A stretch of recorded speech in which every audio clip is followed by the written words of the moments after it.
All right, we're glad to have you back. We're studying in Proverbs.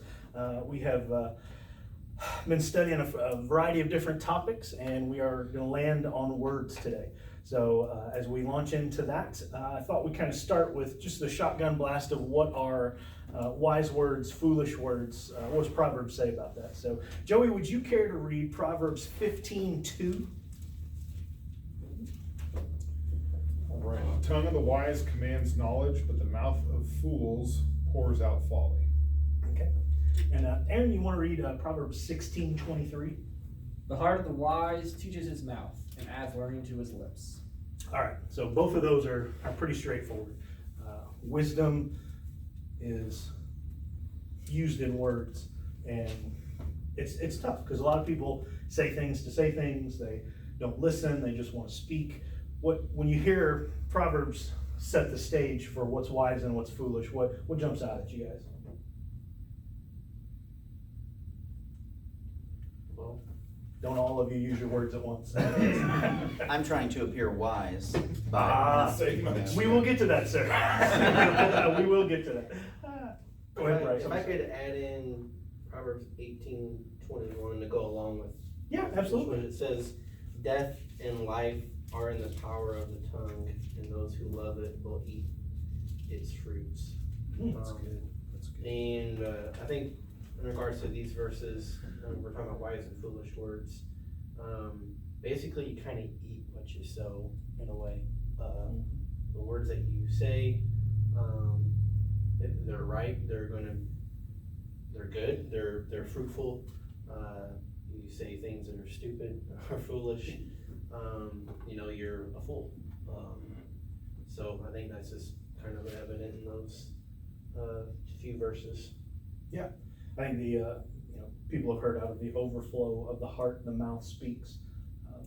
The words are saying what we're feeling, and if we're constantly negative, if we're constantly, just saying the first thing that comes to our mind without thinking of anything, there's no wisdom there. It's just foolishness for us to spout that negativity. So words reveal a lot of what's already inside of us. It's a way for us to communicate what's in.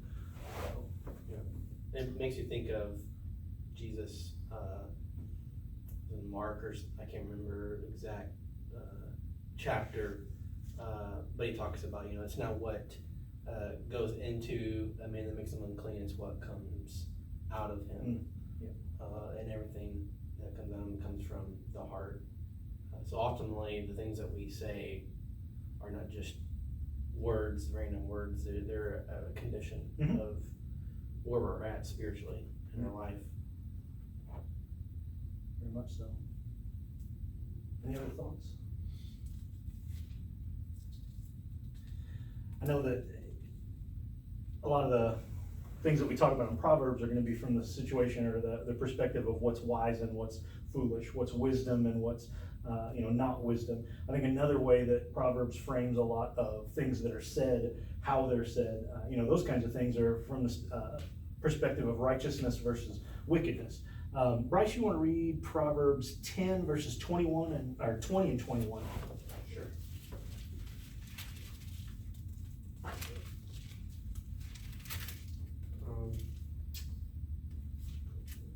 The tongue of the righteous is choice silver. The heart of the wicked is of little worth. The lips of the righteous feed many, but fools die for lack of sense. And Eric, you want to read Proverbs 10 verses 31 and 32? So just 10 verses over.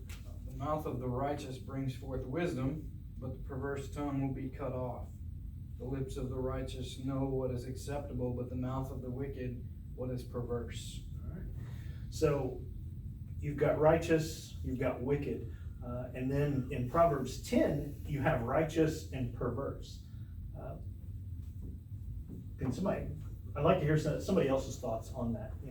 It's easy to say, well, this is good and this is bad, righteous and wickedness, and those are important things to clarify from each other, but the idea of righteousness and perversity, or something that's perverse that's being said, how does that differ? The difference between perverse and wicked? Is that what you're asking?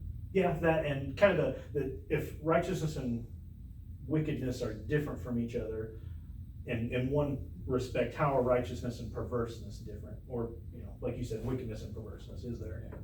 I mean, I guess it may be a difference of some shades, but I mean, if you just look at the idea of something being perverted from its original form, that like, you can speak things that are kind of like, maybe they're half true, but like you've twisted it to have a either a lesser meaning or a worser meaning for some kind of wrong intent. And you can also take perverted to be just very like, yeah, they're speaking pervertedly, they're talking about inappropriate things.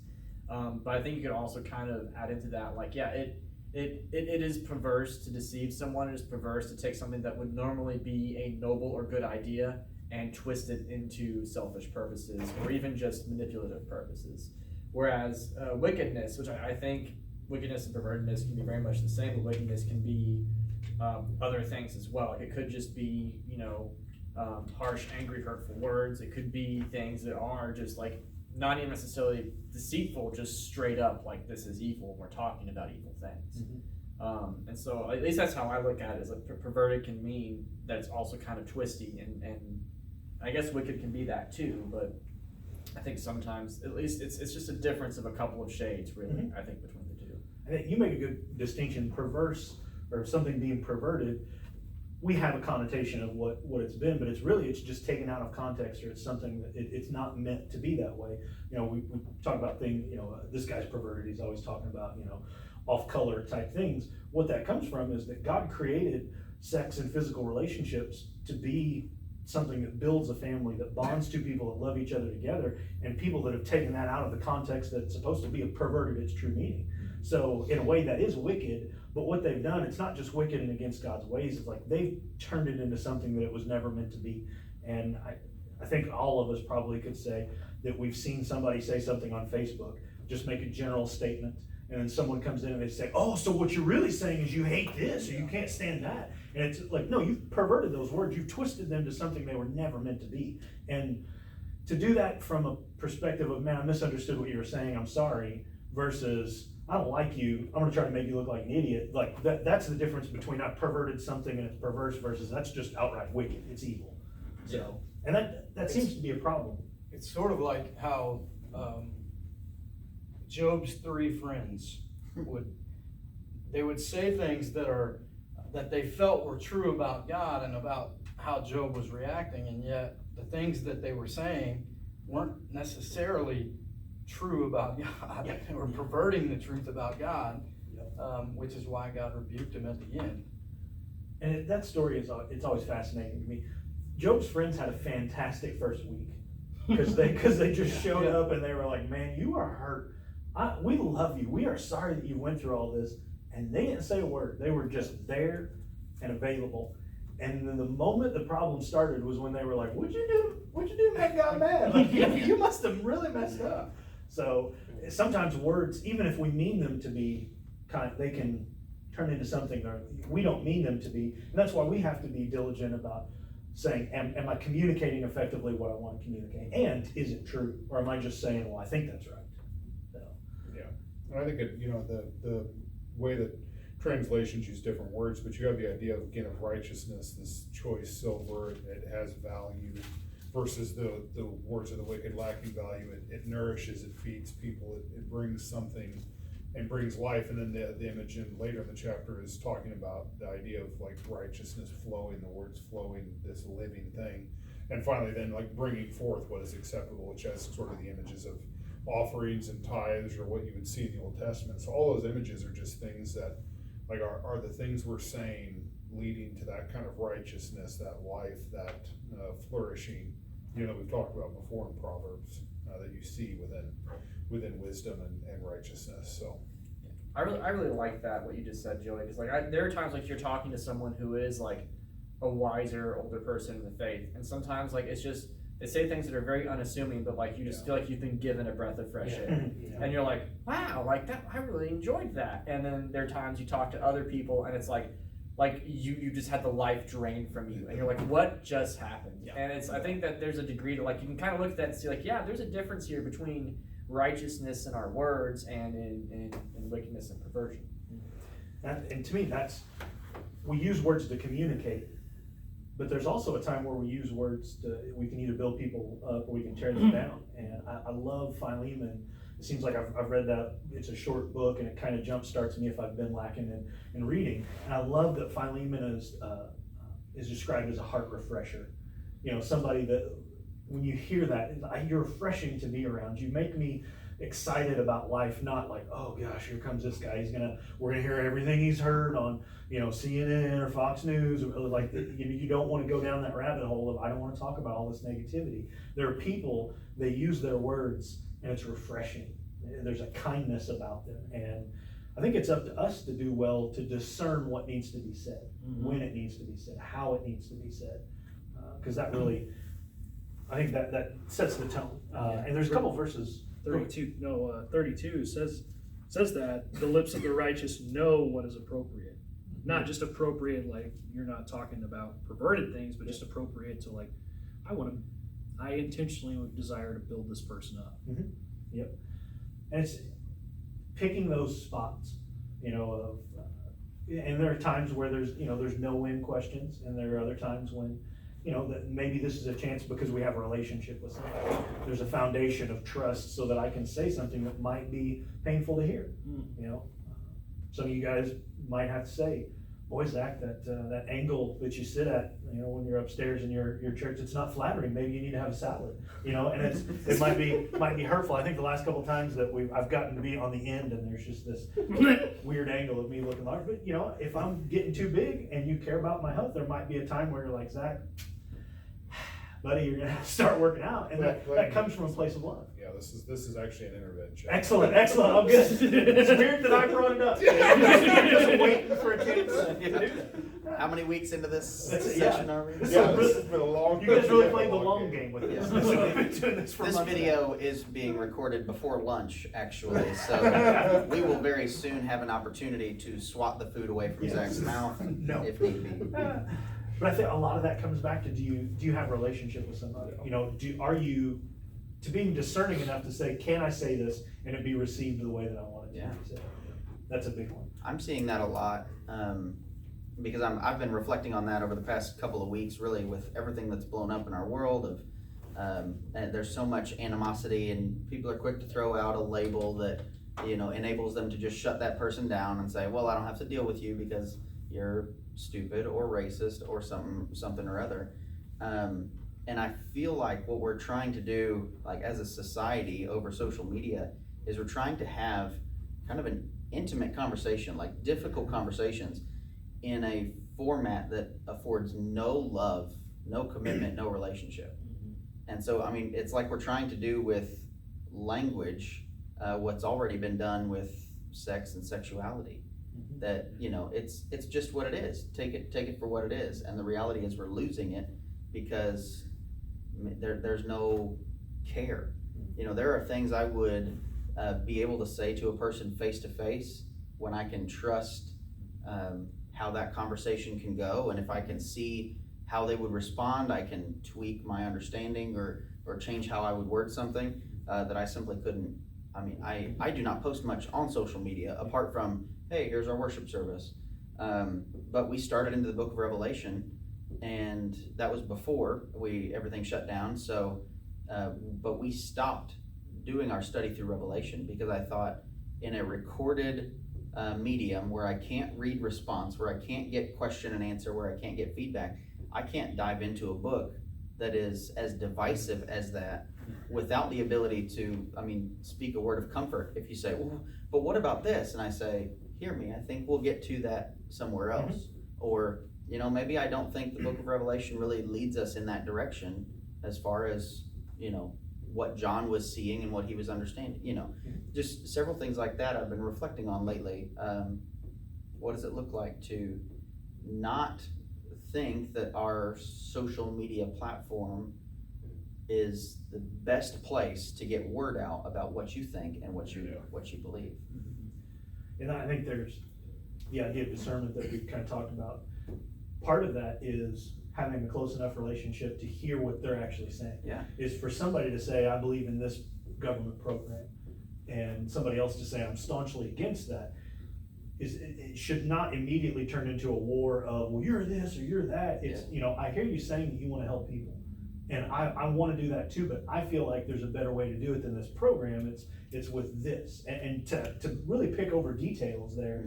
And that's, to me, that's probably the hardest part of doing ministry, is being able to have a rational conversation that doesn't escalate and get out of control because people have these feelings or these thoughts, and they're like, well, I'm right. And with Google and everything that's out there, you can find 15 or 20 websites that back up your opinion, even if it's not correct. It's, people that are out there. And I think that figuring out what needs to be said and when it needs to be said, how it needs to be said, is a big deal. Let's see, Austin, would you read Proverbs 15:28? I will. The heart of the righteous ponders how to answer, but the mouth of the wicked pours out evil things. Okay. Drew, will you read Proverbs 17:28? Even a fool is considered wise when he keeps silent, discerning when he seals his lips. I'm sorry, I can't read. Even a fool is considered wise when he keeps silent, discerning when he seals his lips. All right. I think I've written down here that the NIV translation is the one who has knowledge, uses words with restraint. Yeah. I like that. We don't have to say a lot. Drew's been practicing that. He's sort of the wise guy in the group, because people are like, Drew's not said a whole lot. I bet he's got something good to say. He's picking his spot. He's waiting to go. It's not true. That's not. But it's sort of like the old joke, is that you can have people assume you're an idiot, or you can open your mouth and prove them right. That's where I go. Yeah. That's where I play. It's not biblical, but sit back and be a little cool. It seems really close to biblical. It's like, if there had been another verse in there. Yeah. That's where he was going with that. So, and I think that's the key, is knowing not just what to say, but should I say it? Or I do need to say this, but I need to say it lovingly, or I need to, what's the right way to communicate this that gets the full effect of what I want to do? And this gets tricky too, because at least I feel like, kind of culturally, like we're kind of wired to be like, the first person who gets to say something is like, you're the smart one, or like if you have a quick witty response, like you're the guy on point. Yeah. People listen to you, and so you do kind of have to restrain some of that in yourself. And it's like the conversation, probably like you feel like you have to jump in there, but sometimes you should probably just hold back and kind of wait and see. And that can be a little counterintuitive at times. I think there's. Go ahead. I was just, there's also a time when, especially in the scripture, that you see people rebuking people in a harsh way too. So it is about approaching people with kind words and love, and with grace and compassion. At the same time, there are times that you rebuke somebody sternly, and and that's where the discernment comes in. Yeah, You have to know when to be able to do those things. Different situations call for different responses. Well, I sometimes wonder how often we've missed over or lost the opportunity to interact with people who are wiser because they didn't answer first, because they didn't speak up. So some element of that. I think it's John Eldridge, when he talks. I think it's The Way of the Wild at Heart. He talks about different stages of life men go through, and he kind of talks about the sage being this idea that you have wiser older men. He's like, you might not realize you have those, because they're like at that stage of life, you don't need the approval, you don't need the affirmation that comes so often with just being able, like you said, to have the like Johnny on the spot, quick answer, witty sense of humor. And we miss out on those opportunities because we don't give room for that type of wisdom and discernment to show itself. I think our culture's created this idea that if there's silence, there's a problem. Yeah. And one of the big things is, like, kind of what you're talking about, is that you want to be real quick. You want to respond. You'd be like, oh yeah, that guy, he gets it. But waiting and hearing more input, so waiting to see, like, okay, I heard you say this. And then a minute or two down the road, after more people have spoken, you're like, oh, I did not hear all of that. And boy, am I glad I didn't, fly off the handle and say something that I shouldn't have. So, that discernment of, I need to wait to say something, or I need to wait to hear more so I can give a better, more well thought out answer. And the other tension that I see in our culture is this idea that we don't wanna say things because we're afraid to offend or something, and so we stay quiet about things that probably need to be said at certain times, just for the hope that we don't upset someone or make them mad at us. And that's a fantastic, kind of segue into this last little chunk that I had. I think it's Proverbs 15:23 that says, a man has joy in making an apt answer, a word spoken at the right moment, how good it is. And it's exactly what you're saying. Man, it's to be able to know the situation, know what's going on, and kind of just hang back for a minute, and then at just the right time, step in and say, maybe we should think about this. Maybe, maybe this is a good direction to head out, based on everything that's going on. And I think a lot of people want to jump the gun. They just, I gotta pick something, I'm gonna do it. And they run out and they don't think what's the best way to do this, not just what's gonna be kind of successful. I think, and again, you've talked about the offensive culture, the microaggressions, I mean, all the things we talk about that if you're probably from a more conservative background, you roll your eyes at and you dismiss outright. And so we come into that, with a sledgehammer in a very reactionary mode. And oftentimes think of Jesus and the parable of the vineyard, the vineyard workers, that he's telling to the Pharisees. And it's from reading the text, it's like the people who are there kind of like, oh, it's a neat story about a vineyard. But the Pharisees were like, we know exactly who you were telling this about. And he got them riled. And that was it. Like, they were furious. But it was in a way that illustrated it was well done. Like, that's not to say that Jesus didn't elsewhere call them, whitewashed tombs and brood of vipers and say things very directly to them. But in that particular moment, it's like, oh, let me tell you a story. And they got to the end of it. It's like, wait a second, you were telling that story about us. Yeah. And in it, he says, and they wound up killing the son of the owner. Yeah. And they're like, we don't like that story, let's kill him. Yeah, exactly. yeah. Oops. But I mean, there's that sense when you are responding to something like, and that's talking specifically confrontation, that discernment and appropriate timing is, you do want to get in a moment where you can drive some of that in, because I mean, who knows, and this is all speculation, there might have been a Pharisee there who was like, ooh, that stung a little bit. We know that there were Pharisees that followed Jesus, after his resurrection. And so, you gotta know that didn't affect some of them. So yeah. I mean, think about how Jesus approached the woman at the wells.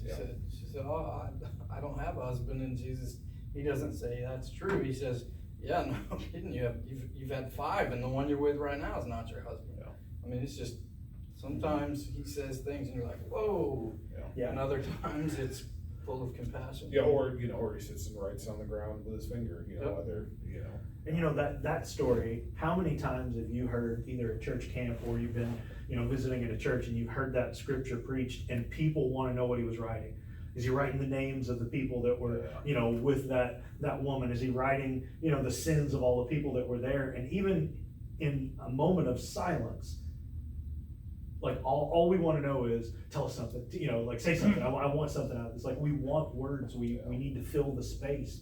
And it's sometimes, to go back to Job, the best thing we can do is just be with somebody. Just sit with them. Let them know that we're there for them. Ask questions. How are you doing? Are you all right? Can I pray for you? And let them talk. Just to be there. Gather information when you listen. Mm-hmm. You let people talk and you gather the information, and then you're able to make a better calculation on what needs to be said in the right time. Yep. Because if you're the first one to speak, sometimes you may say something that was maybe a little more harsh, and maybe you needed a gentler approach, maybe you needed a harsher approach, but you can't gauge that without listening to someone talk. Mm-hmm. So you have to let people, you have to listen. And I think that gathering of information, when we're hearing what other people are saying and trying to process it, we move out of being uninformed. Yeah. And we hear what they're saying. The problem is that when we're doing that online and we see one little snippet of what somebody said, it's not that we're uninformed, it's that we're misinformed. We only listen to certain pockets. And there's no inflection. Yeah. There's no tone. There's no, I don't know what did you, I how are you always- saying? I always read the negative tone into, like, I mean, it's a given, like, I actually do, my wife calls me out on it, cause I'm like, do you believe this email? And she's like, do you think maybe there's a different tone that could have? No, it's definitely. That's how- It's That's the what it worst was. tone imaginable. Yeah, that's, Exactly. how am I wrong here? I Well, mean, it's and- always the worst. I think if we are insecure in some respects, it's easy for us to want to be offended or hurt, or to allow the devil to poke us into, like, now, oh, can you believe they said that? And it's dumb stuff, things that, people are like, hey, I went to Kroger's and they had mangoes and kiwis on sale, and I got them, and man, the mangoes were great. And then somebody was like, are you saying you hate kiwis? How dare you? Like that. I just bought some fruit. Like you've escalated it way beyond what I was. As ridiculous as that analogy is, it's probably not that Yeah. ridiculous, like that. Sad. You hate that, and it's the same thing. We can stand up and say, I love this group of people. I enjoy this activity, and people can look at that and say, well, you didn't mention what I'm passionate about, so you must hate what I'm into. And like, no, we can be misinformed, and that's when the discernment comes back around, is that you don't really need to say something. Facebook is not a battleground. Being able to go to somebody and say, hey, I saw you posted this the other day, what do you mean by that? That would probably negate 90% of the negativity that's on the internet, if we were willing to do that. And the other 10% could be easily avoided, because all you do is just scroll past it. Like, okay, I don't like that, but you know what? It's not gonna ruin my day. I'm not gonna let it. Okay. Good. I love the passage in the Sermon on the Mount when Jesus talks about not casting your pearls before pigs, not casting your pearls before swine. Are you calling me a swine? I love that passage because I read it one way for such a long time. Like, I read it like, okay, everything that comes out of my mouth is obviously a pearl, and you guys are all pigs. Yeah. So like, why would I waste my time casting my pearls of wisdom before pigs like you?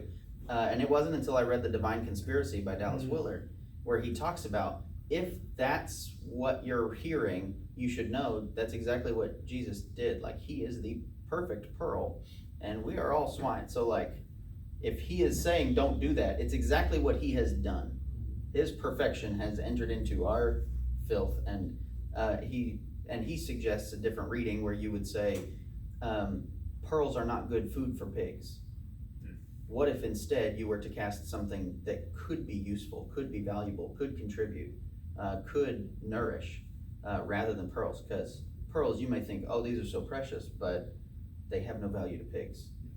So kind of, again, not saying you change the truth or you back off on the truth. It's you tailor the truth to your audience.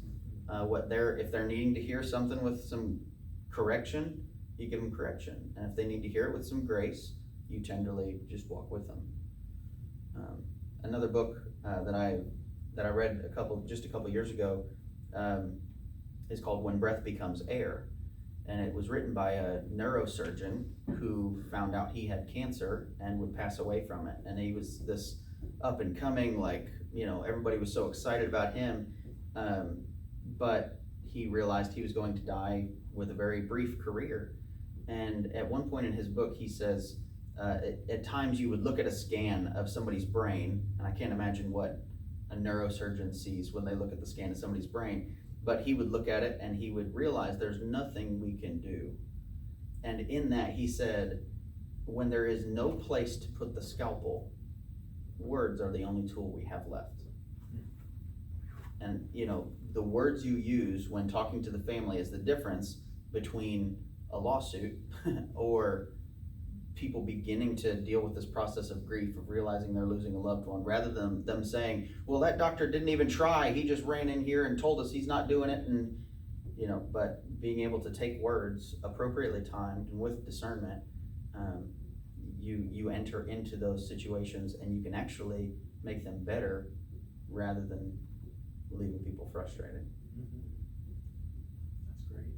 I think there's so much that we could talk about when it comes to words, but I think the big thing that all of us have touched on is it's probably better for us to hear words from other people before we start popping off and saying something.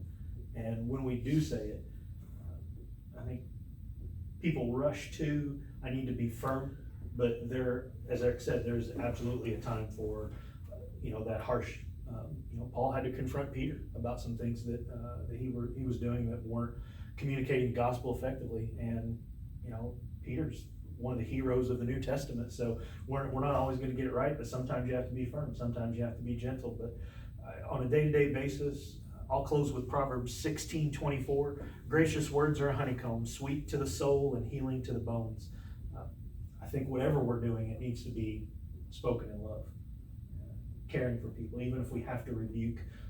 Was it Paul in Galatians says, you who are spiritual should be the ones to do it with love, gentleness, because we might be the ones that fall into that trap. So when we speak, I think it should be full of sweetness. Well, this has been excellent. I'm glad that we were able to do this. So God bless you all, and we will see you next week.